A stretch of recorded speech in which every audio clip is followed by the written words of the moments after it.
Check the mic and make sure it sound right, boys.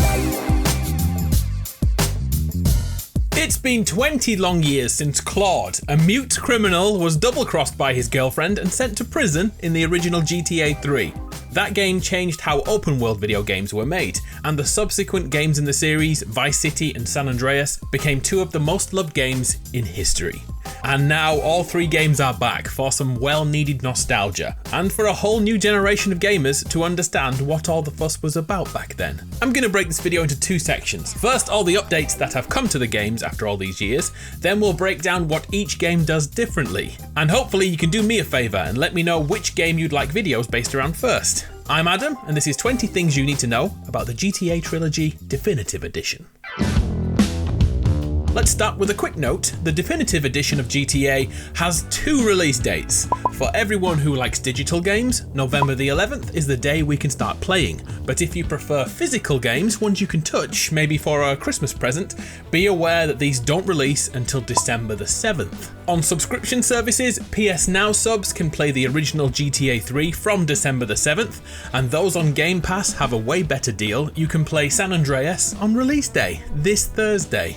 The Grand Theft Auto Trilogy is a remaster and not a remake, and by looking at the early footage, it's very easy to see why. All three games keep their OG look, but they have been forced into modern times with a few little tricks. The character models have been updated to look acceptable, but what the real advancement here is the lighting. Headlights on vehicles pop, neons glow on the side of buildings, and explosions rip through the air. Under the hood, the updates are far more important and impressive. Back in 2004, can you guess which button on a controller we used to fire a weapon? Circle. That's right, on a PS2 controller we used circle, and it was B on Xbox, which is why we all played claw back then and messed up our hands together. Of course, the modern way is to use the shoulder triggers and the bumpers, and thankfully this has been rectified in the trilogy as all games use the control scheme perfected in GTA 5. This includes the revolutionary weapon wheel. So if you're playing GTA Online, you can still play Vice City without needing to switch button layouts. There's a few small updates too, which include the ability to place waypoints on the map. Wow, the early 2000s were tough on us gamers. We had to learn the streets and navigate without GPS. Probably the greatest update to the entire trilogy is that of immediately restarting a mission, if and when you fail. This may seem a simple update, but back then, if we failed, we had to get our sorry butts all the way back across the map to activate the mission again, sit through the cutscene again, and then go all the way back to where we just failed the mission again.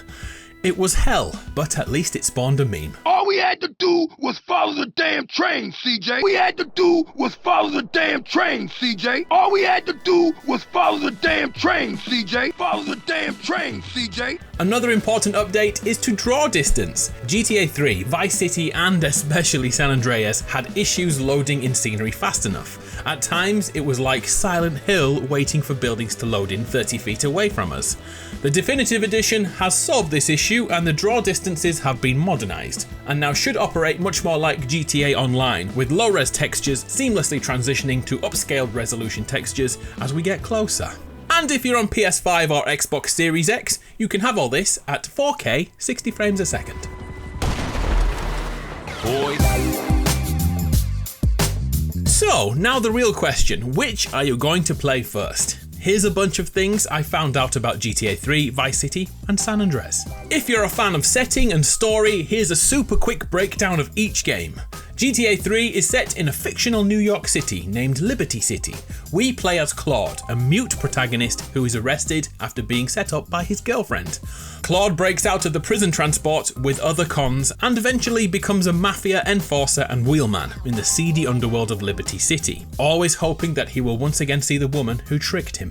GTA Vice City takes us back in time to the mid-1980s. The Liberty City mafia families are expanding. Tommy Vercetti is freshly released from prison and sent to Miami, aka Vice City, to establish a drug operation there. Things go as wrong as they can, and Tommy is left for dead. It's our job to build him back up to become the Scarface of Vice City, the undisputed kingpin. Vice City was actually the first GTA game with a fully voiced main character, and it was played by Ray Liotta, channeling his character from the Goodfellas movie. GTA San Andreas takes place in the 1990s in California. Los Santos is Los Angeles, San Fierro is San Francisco, and Las Venturas is Las Vegas in Nevada. We play as CJ, who returns home after his mother is killed in a drive-by shooting in the ganglands. CJ barely gets time to grieve before he's immediately forced to do the bidding of the local police department. He is framed for a recent murder, and should he not do what they say, they will send him to prison. And by the way, the dirty cop is played by Samuel L. Jackson. So cool. While doing the bidding for Officer Tenpenny, CJ also helps his childhood friends grow their territory and commit quite a lot of crimes. Out of the 3 games, GTA 3 is the shortest, taking about 15 hours to complete the story missions. There are 51 in total. But for a completionist run, you'll need about 40 hours to finish the full 77 missions and side missions. Next is Vice City, which will take the average gamer 20 hours to finish the 38 story missions. The thing is, there is another 49 missable missions for the completionist in you, which will take about 40 hours for a full playthrough of all content. And now the big boy. San Andreas has 101 story missions to finish the game, making the average playthrough about 30 hours. The thing is, San Andreas has countless side missions which are replayable, making the estimate to do everything in San Andreas a whopping 80 hours of your time. Grand Theft Auto San Andreas was so revolutionary at the time. We could become a firefighter and go on calls to extinguish fires. We could become a courier and deliver parcels all day. There is even the ability to take a crew on a burglary mission at night to rob the rich folk. San Andreas included a gang war mechanic which let the Grove Street families take over areas of the map using brute force. They could also lose that territory if they weren't protecting it well enough. I'll warn you now, watching the map turn green is addictive. But without a doubt, the greatest ever update to a GTA game comes in San Andreas and is all about food CJ puts in his body. It's possible to make Carl obese. I mean, wow, really obese. It actually stunts his performance. He can run far less, he can barely leap fences, and worst of all, some characters will flat out refuse to work with him until he loses weight. CJ can put this right by eating correctly and visiting the gym. Thick CJ could become hench CJ, which also feeds into a sex appeal mechanic in the game.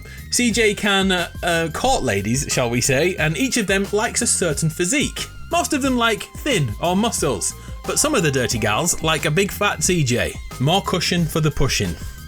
I should stop talking now. The fat thin mechanic and the sex appeal mechanics weren't implemented in GTA 4 and 5, making San Andreas one of the most unique GTA games in history.